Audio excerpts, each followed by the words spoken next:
Electrocast.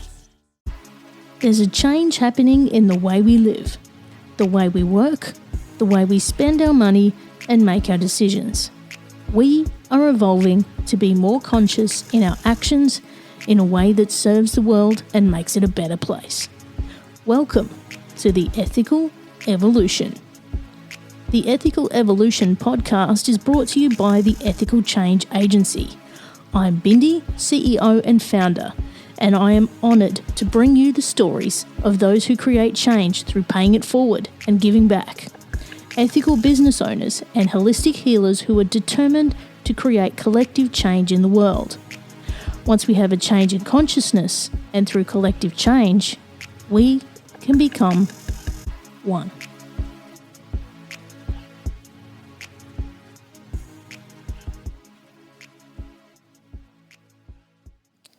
My next guest was recommended to me by another guest, and I'm beyond grateful for this connection.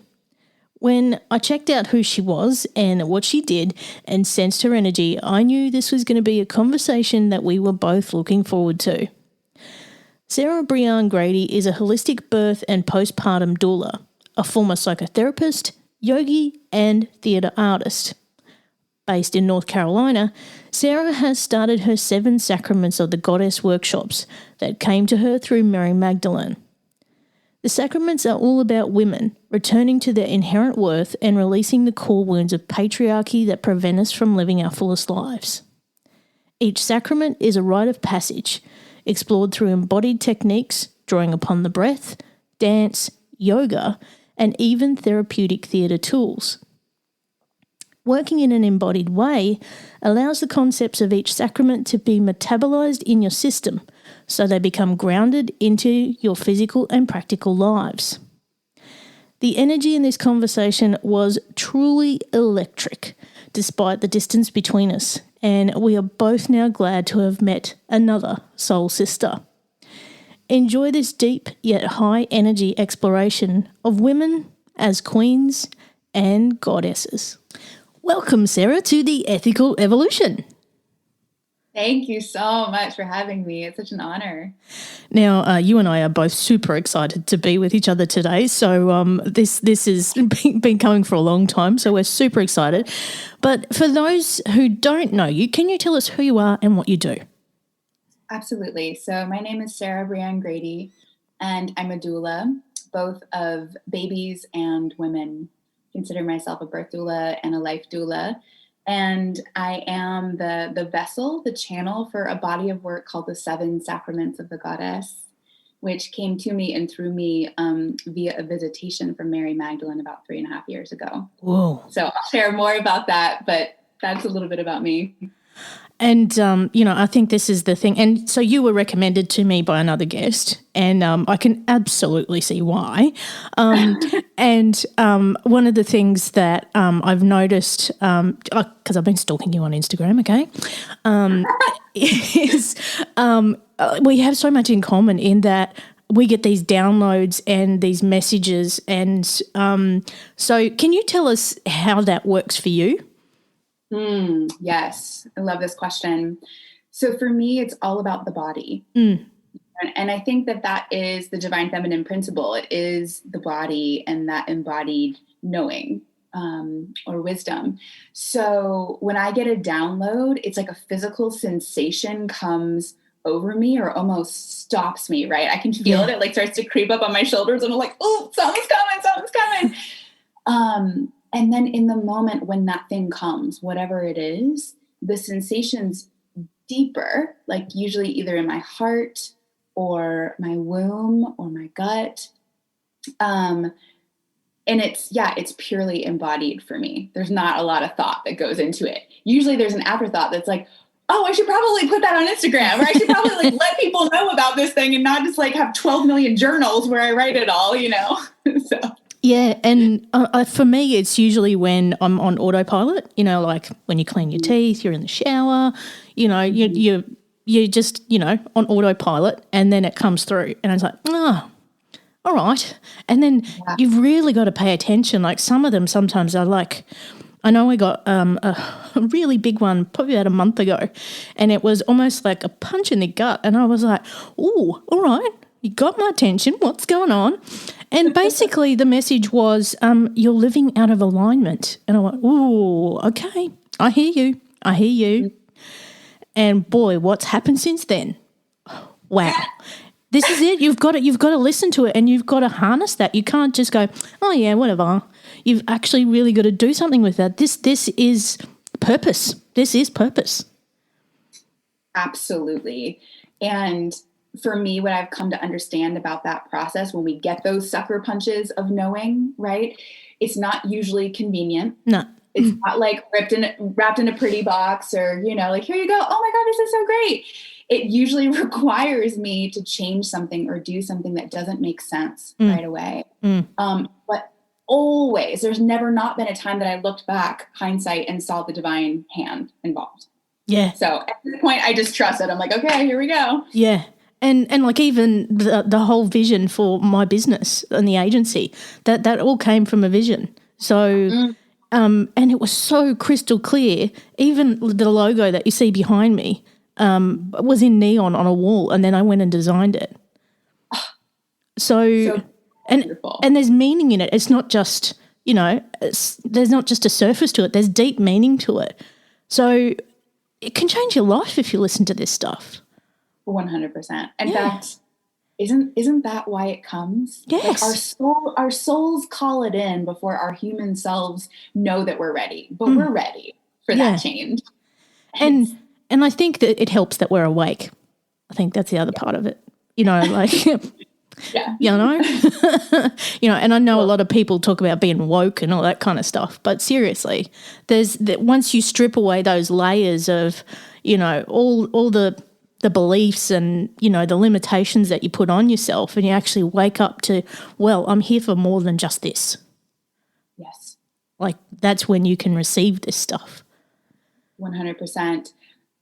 Bobby Klein talks about enlightenment simply being remembering who you are. And I feel like every time I choose to remember, then everything's taken care of. Yeah. And it's the body that is that first indicator for me of like, you were forgetting, we're going to help you remember. Okay, get back on track. Yeah. So. And it's, one of the questions I ask everyone that comes on this show is, who are you? And there's people who stop in their tracks and they're just like, well, that's a big question. Who am I? And I'm like, whoa, I wasn't expecting it to be an awakening, but all right. But I love that it is. And some people do stop and they just go, well, who am I? And what do I want? That's the other thing, and I'm probably rambling here, but let's roll with it, and that's a big thing that hit me was someone, actually my sound healer said to me, what do you really want? Just stop. What do you really want? And do you think I could answer that question? At that time, I just was like, I don't know. Well, because how often do we get asked that question? Like, exactly. So we're not even like hardwired to understand what the answer would be on like a real level, right? Like we're programmed for these socialized responses of like, oh, I want a house and a car and a partner and like all these things of like, no. What do you really want? Yeah. And like if you just strip away all the rules and all the limitations and all of the beliefs and just go, well, what is it I really, really want? If you could have anything ever, what would it be? And what is it that sets your soul on fire? That's a big question if you don't know the answer. It's a big one. Like my heart is bursting just hearing you talk about it. Like my nipples are hard. I'm like, oh my God, okay, what do I want? I wasn't expecting that response. The body. Yeah. And as you were speaking, I just kept hearing love. Like, who am I? Love. What do I really want? Love. And there's all these infinite, expressions for that, but it's all the same thing. Really? Yeah. Yeah. Travel the world. That's love. I want to, know what it's like to have a divine partnership. That's love. I want to eat nourishing food that heals my body every day. That's love. Yeah. Yeah. It's all just expressions of love in different ways, isn't it? Yes. And when it's not the material things, the meaning and the depth of it is just so soul deep. Yes. So good to meet you again, soul sister. I told you this was going to be big. Now, your 7 sacraments of the goddess. Yes. Tell us about that. Okay, so a little backstory. I was a child and family psychotherapist in San Francisco, working in community mental health, just like totally burning out faster than I could eat breakfast. You know what I mean? Yeah. I was like, oh God, and getting paid shit and just like, what am I doing? Spinning my wheels. I was also a vegetarian and living in the Bay Area and was engaged to marry a woman. And I had a moment where I woke up one day, I rolled over in bed and I looked at my partner and was like, oh shit, this is not my life. Wow. And I knew everything was pulling me back towards the East Coast, to eating meat, to dating and loving male-bodied people again. It was like everything was getting flipped on its head. And I was like, oh my God. So to say my life was burning down is an understatement. And as that was happening, I was having spiritual experiences, energetic experiences with the frequency of Mary Magdalene. Wow. And I won't go into a lot of detail about that, but I was working at a priestess temple in Berkeley, California, after I left my therapy job. One of the many jobs I had to pay rent while I was figuring out my next move. And there was a Jewish elder in the community who would come by this temple often. And he found out that I was moving back to the East Coast. And I loved him.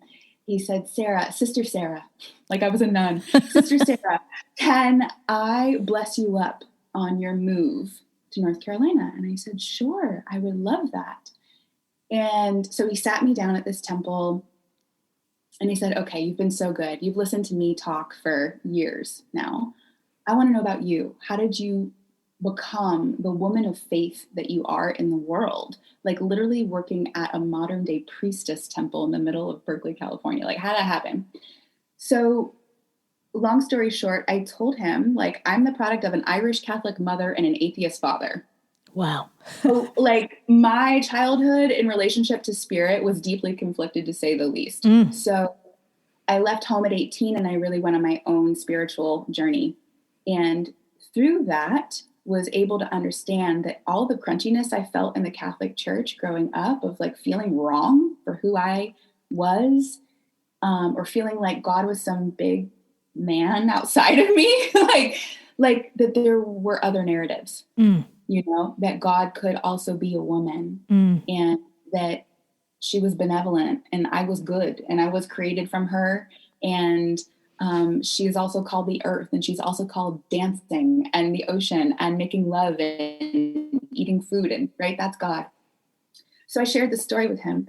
Without skipping a beat, like he was anointing me, like with a sword, he placed a hand on my shoulder and he said, well, Sister Sarah, my prayer for you is that as you move to North Carolina, you allow yourself to fully release the sacraments of Catholicism, of which there are 7, and you allow yourself to come to know, learn, embody, and teach the sacraments of the goddess.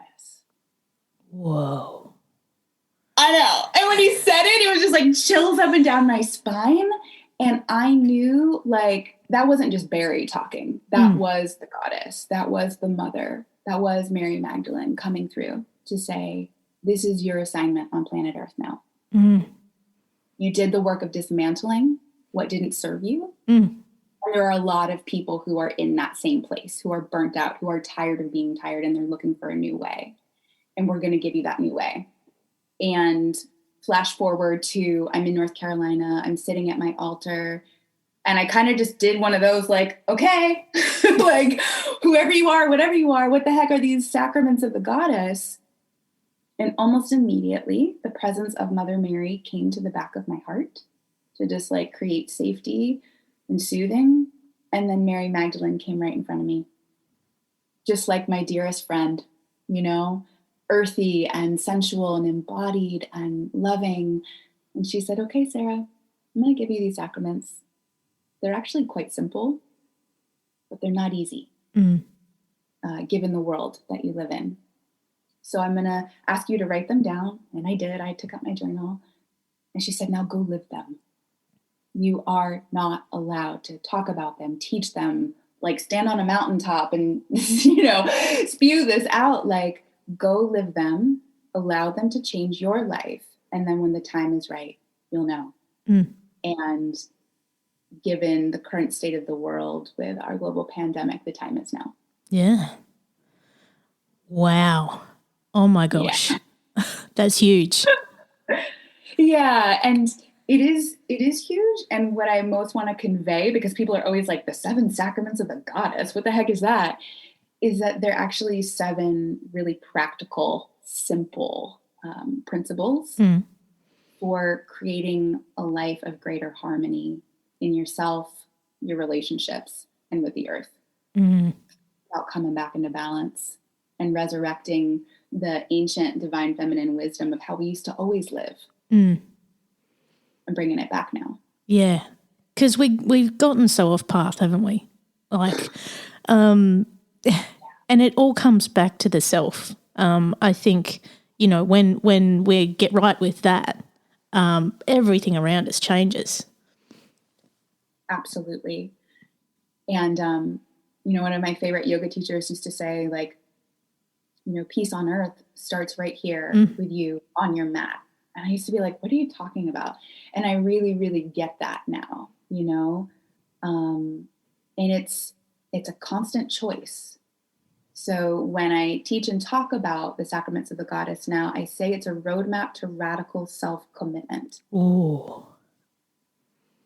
Because everything in our modern day culture is betting on our forgetting.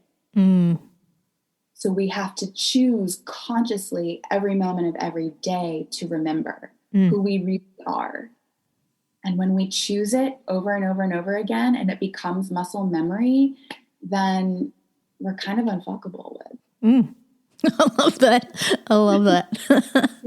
And, it kind of relates back to the mission of what I'm doing here as well. In that the whole mission behind ethical change is that, it's all about collective change and each person making their small changes, and then that ripple effect that happens when we share that and amplify that. Absolutely. And that's what this is all about. And when we can get that change in consciousness, that's where we all become one. Yes, I love that. And it doesn't actually require a lot. No. Like, I was teaching on the first sacrament of the goddess yesterday, and I was telling my students, like, the first sacrament is slow down, slow way down. And it all starts with the breath. Where breath meets inquiry, consciousness shifts. That's it. But you have to slow down long enough to take a breath, which is the thing that gets you back into the body. And then you start to ask questions.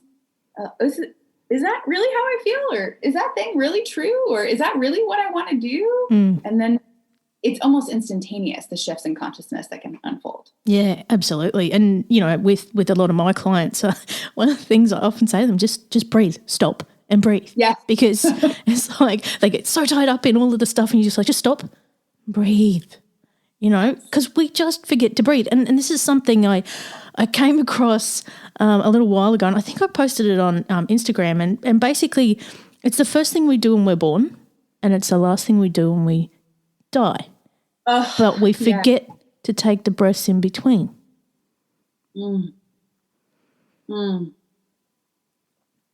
if we just take a moment to remember that, the value of breath just gets bigger. The value of breath just gets bigger. I feel that so deeply because, the ancient mystics and yogis have known this since the beginning of time. But in our modern culture, like, the breath has become commodified. It's like workshops and classes. Yeah. And Breath work. And like, no. Like, no, this is the thing that is naturally happening for us every moment. All we have to do is shift our awareness towards that. That's it. Yeah.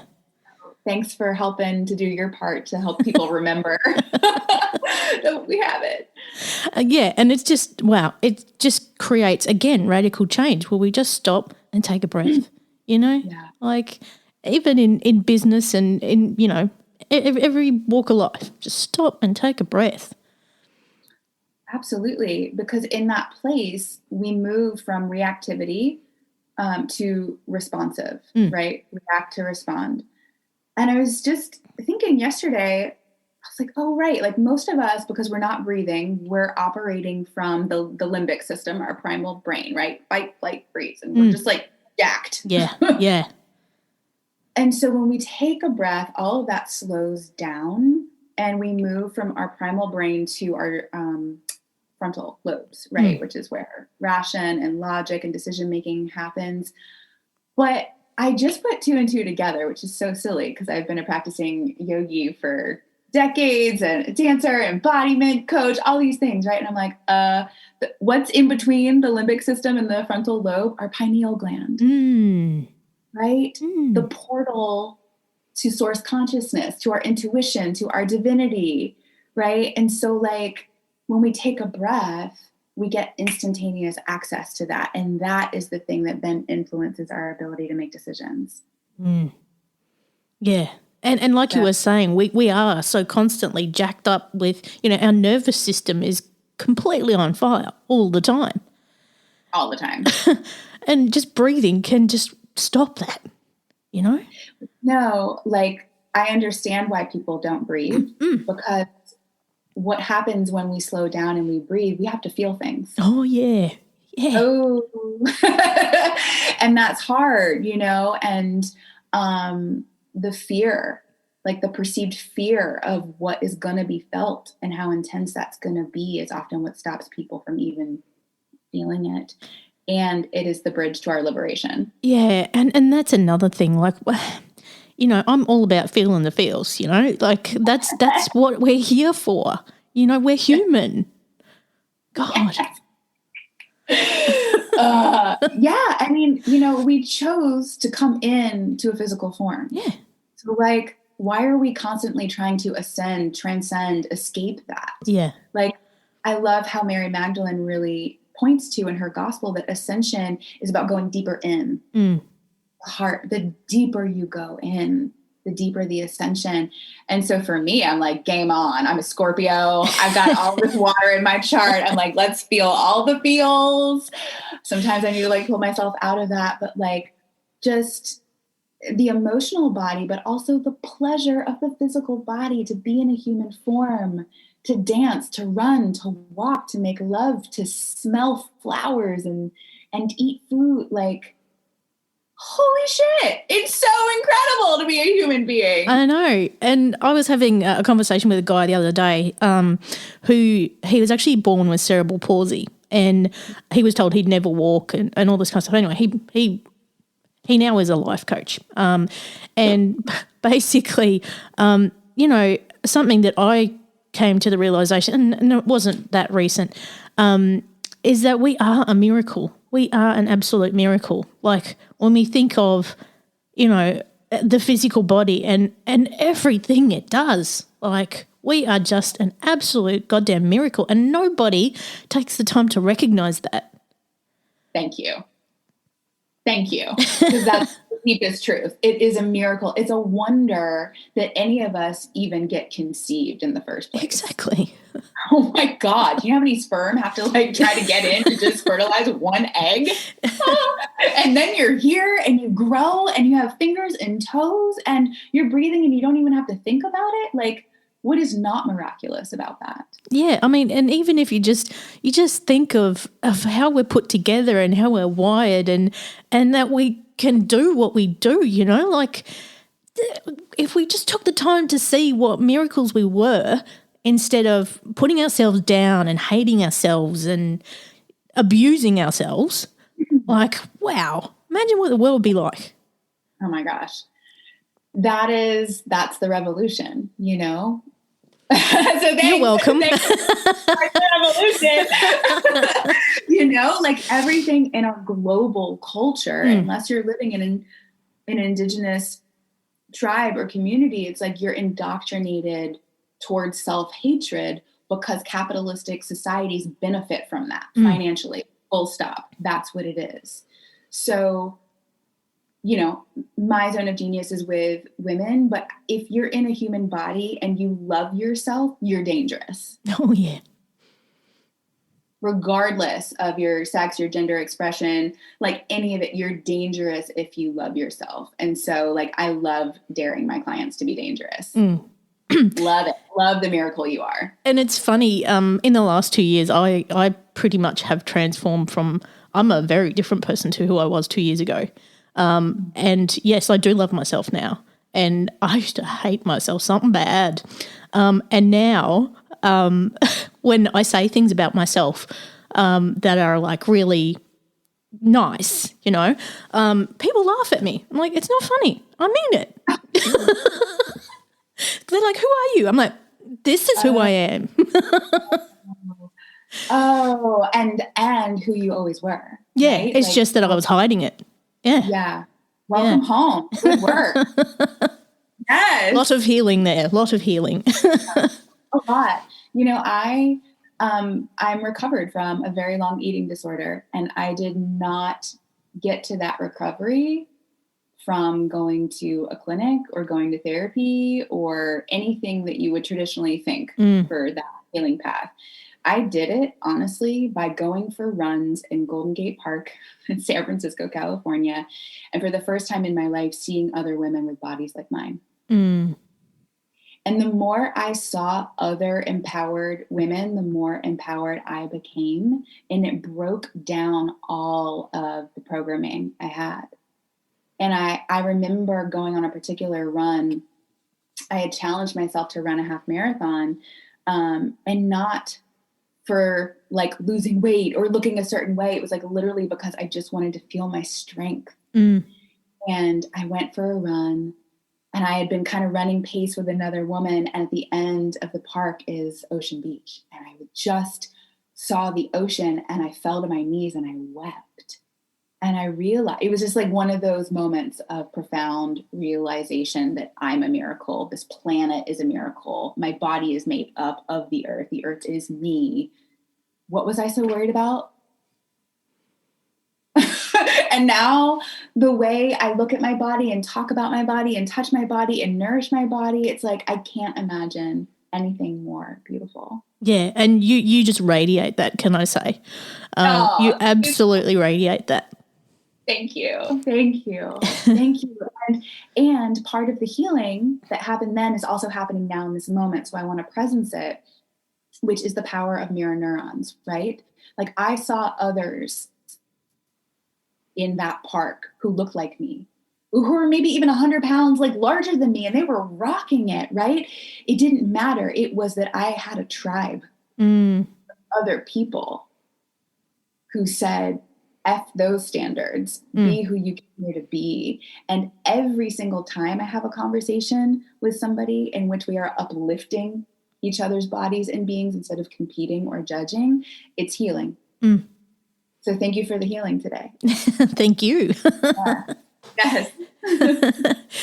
Now, you've just started your course with the 7 Sacraments. And can you tell us what's involved in that, and how are people going with it? Yeah, absolutely. So I meet every Sunday with a really sacred circle of women, and the first half of our gathering time is transmission, where I talk about the sacrament for that week and give kind of a lecture on what it is, and then the other half is embodiment, because as a former therapist, I really saw and understood that like somebody can sit on a couch for years and never get to the root of something because it's just talking. The body has to integrate it for real change to happen. And I've been a dancer since I was 3. I'm a trained theater artist, a yoga teacher, Koya teacher. So for me, it's like all about embodiment. And so when we come together to practice the sacraments, I really share practical, embodied tools and ways to integrate this into your daily life. And that, like, what that means might surprise some people. So with the first sacrament of the goddess, which is slow down, slow way down, I talk about, like, hey, you get a text message or a phone call, don't pick it up. That's a physical action that you are consciously choosing to do or not do in that moment. When you slow down and you take a breath and you say, oh, it's not required for me to answer that right now, I can do that in an hour. The ripple effect that that has on every other aspect of your life, as far as what you say yes to and no to, is massive. So I really break it down in those ways. And then I'm also in the process of writing a book. Of course you will. Yeah. Well, the book started first, and then my friends got really tired of me talking about the book. And I was like, okay, I'm just going to start a mystery school for this, because actually pre-pandemic, what happened was that I was about to open my own women's liberation center called Queen. And a place where we could come and practice all of these things, where every woman's body and being felt safe and sacred to come alive. And then COVID hit and boom. And a few months into it, my business coach was like, girlfriend, I don't know when we're going to gather again, so you got to pick a different plan. And I was like, oh, instantaneously, Magdalene came through with the book. So the book is like a mystical and practical manual to embodying these sacraments. So I'll leave it at that. It should come out by the end of the year. Oh, I love that. And I love that you called it Queen, and this is another intersection for us, is that at work they call me Queen Bee. So oh, stop! I love it. Well, it's so crazy. So I was teaching a class on January 11th, 2020. So it was like the 111 portal. And everyone went around in the circle and they shared before we started to dance and move. And it got to me, and I just said, okay, I declare on this like 111 portal of new beginnings that by this time next year, I'm opening up my own women's center. And it's called Queen. And I didn't consciously choose that. But then I sat with it and I realized, like, oh, what if every woman on the planet remembered that she was walking royalty? And that it wasn't cliche or trendy or like some distant, bejeweled, bedazzled thing outside of yourself, but it was like walking royalty as the baseline. How different would our world be? And that's not far off to create and to remember. And you are that, and I am that, period. Yep. So I love that. I just absolutely love that. And as you were talking about the slowing down and the having a choice to not answer the phone, two things came to me. One was, and I tell my clients this all the time, is the rules we make ourselves are exactly that. So, that conditioning and that rule you give yourself about answering the phone, that's all yours. Yes. Yeah. I love this. I love this so much. I'm going to use this. You're welcome. The other part that came through was that, and this is a trend I'm seeing, is that, a part of this healing is also connecting with the inner child. And, you talk about embodiment and movement, and, we as adults find that we can't connect with that inner child. So we don't play. We just don't play. Yeah. Full stop. And that limits our movement and, how we engage and, like even dancing and things like that. We think, no, can't do that. Like, again, rules we give ourselves. And actually letting that inner child out and being creative and playing and having fun, for God's sake. Yes. Thank you so much for speaking that, because Well, the first thing that comes to mind is like, I have 2 degrees in theater. Like I literally, and including a master's degree. So I have like a master's in play. Yeah. And, and I used to think like, oh, that was in service to me becoming a drama therapist and bringing healing to kids in the world, blah, blah, blah. And I'm like, no, Sarah Grady, that was just so you could get right with yourself and not repeat the patterns of your parents and your ancestors who like didn't wake up until age 70 something and go, oh, I guess I'm going to live my life now. Like, no, you rewrote that pattern through play, through healing, through these potent experiences.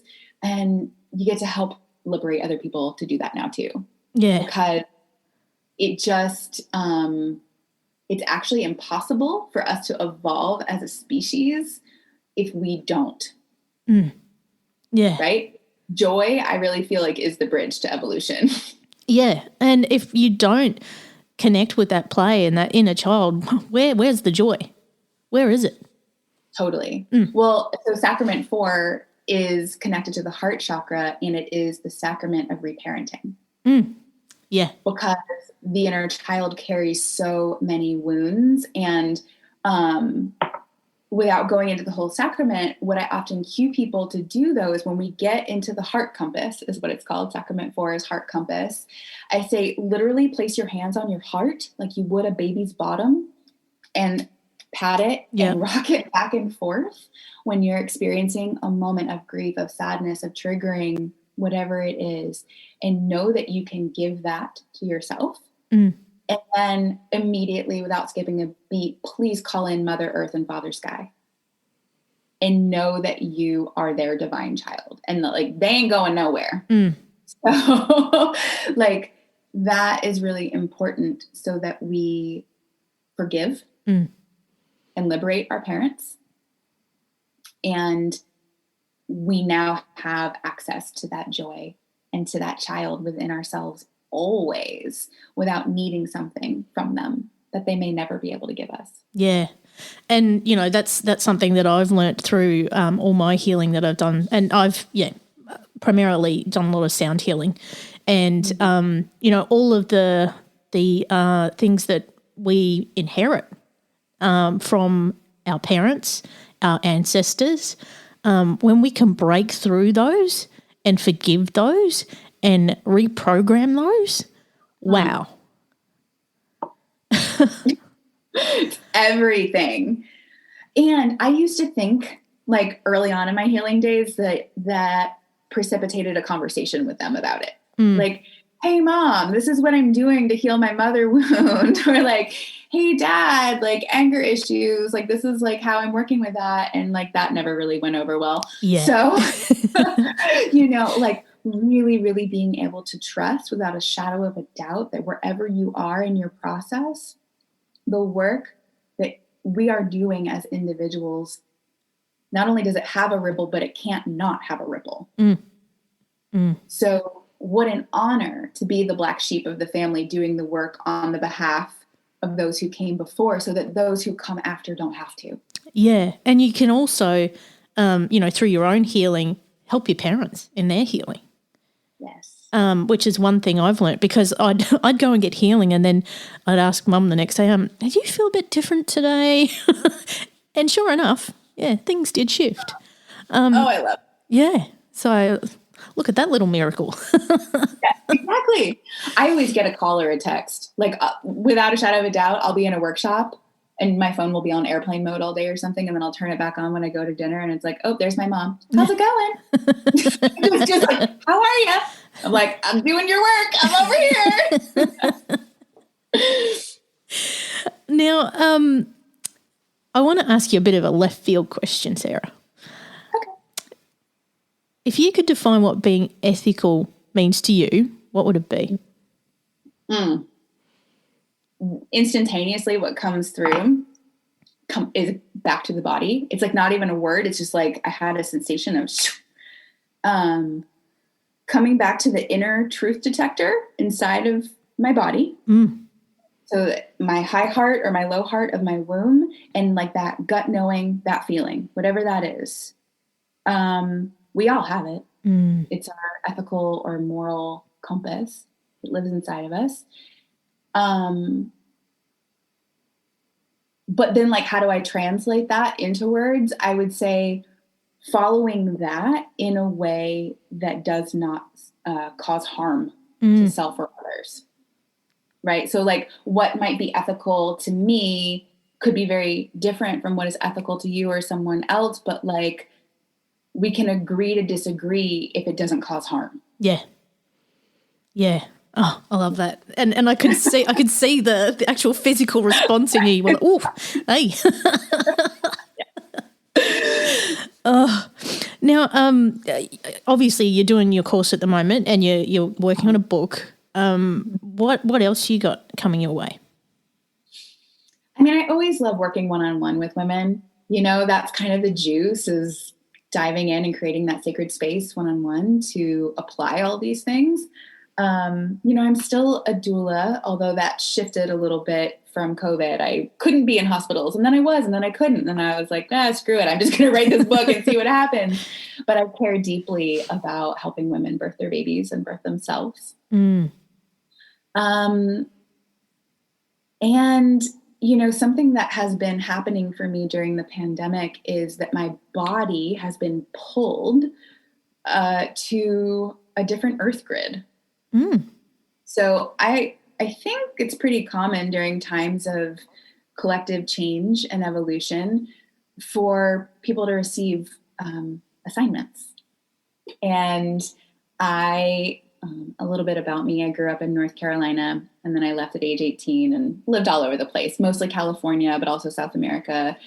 And I came back to North Carolina 3.5 years ago, and it's time to go. And it's time for me to live by the ocean again. It's time for me to live further south in, like, a very sweaty, sultry city. And so that in and of itself has been an experience that's calling me. It doesn't seem as prolific as writing a book or opening a mystery school, but I'm being pulled by the waters and by the earth grid and by the histories of Savannah, Georgia, and by my ancestors who helped to build that city. And I've been guided by the Magdalene that is the place I'm meant to erect my temple, my house of queen, as it were. And I have a vision of taking old churches. So here in the southeast corner of the United States, it's a very Christian heavy area. I mean, more churches than grocery stores, for sure. Yeah. And houses of God, what would happen if we turned them into the house of Goddess? Oh, that's mind-blowing. And, you know, as you were saying that, I'm thinking, geez, that sounds like that southern sweaty kind of place. Yeah. Sounds like here. Yeah. I've never been to Australia, and I really, really hope to come. It is so hot here today, I cannot tell you. Oh, okay. And it's also Australia Day, so there you go. Now, if people want to find out more about you, Sarah, where can they go? Absolutely. So sarahbryanne.org, Sarah with an H, BRYANNE.org. I also have a Teachable account for House of Queen, where you can sign up for my courses on the 7 Sacraments of the Goddess. And then, honestly, the best place is Instagram. Sarah Bryanne Grady is my handle, and I really just share from my heart every day about these sacraments and about my life and how they're working their magic inside of me and outside of me. Yes, I love your Instagram. And can I just also say, you have the most beautiful website I've ever seen, and I work in digital, so... Oh, thank you so much. It is really gorgeous. Yeah, beautiful. Now, I've got the last big question for you, and I can't wait to hear your answer. What's the change you'd like to see in the world, and how can we bring it to life?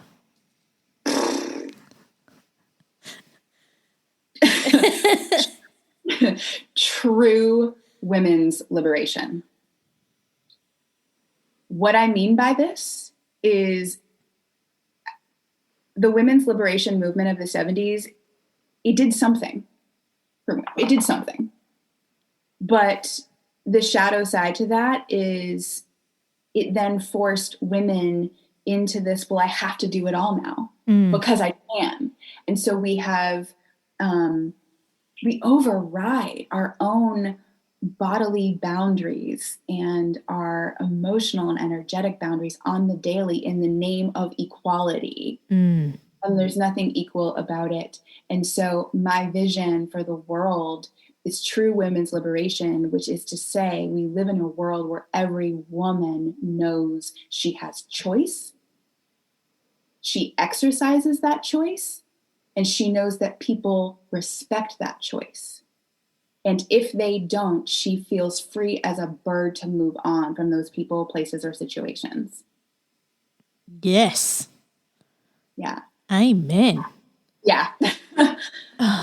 And this is it. It just blows my mind that it's okay. And I'm by no means putting men down here, but men can just do whatever they want. Whatever they want, and no one judges them. Yeah. That's not okay. Yeah. And I mean, having shared my journey as a queer identified woman from being with women to wanting to be with men again, I mean, like, I love men. Men are great. And they also have deep core wounding that perpetuates their behavior in the world. Exactly. Right? And so we all need the healing, men and women. Yeah. But so many men are just oblivious to the fact that they can walk around the world and never have to consider certain things that I do every day. Like literally my safety when I walk midday down a street in my neighborhood. Yeah. Full stop. So, may that healing come, and may we honor and respect each other's our healing process and the choices, like the authentic sovereign choices that then emerge from that, so that we can move out of codependency and wounding each other and really come into interdependency. Oh, wow. Sarah, what an absolute bundle of joy you are. And thank you so much for being a part of the Ethical Evolution. Oh my goodness. Thank you. Thank you for birthing this and for saying yes to this. This was like an absolute delight. Thanks for listening to the Ethical Evolution podcast. If you're an ethical business owner, change maker, or holistic healer who's determined to make a change in the world and you need support to spread your message, visit ethicalchangeagency.com to collaborate.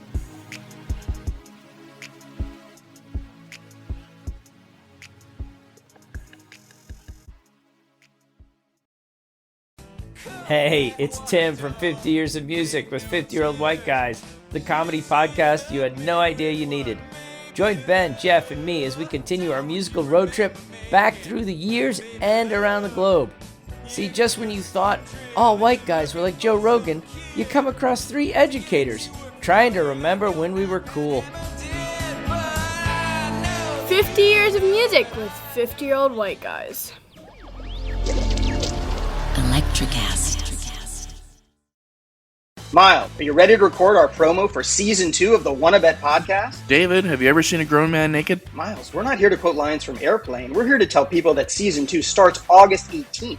But I like Airplane. I know you do, but Wanna Bet is a sports betting podcast. Each week we bet $1,000 on the NFL teams and games that we love. Well, that sounds like fun. It is fun. And last year you picked over 60% of your games correctly. How'd you do? We're not talking about that. We are telling people that they can find us every Friday. So no more movie quotes. Roger. Electricast. Electricast.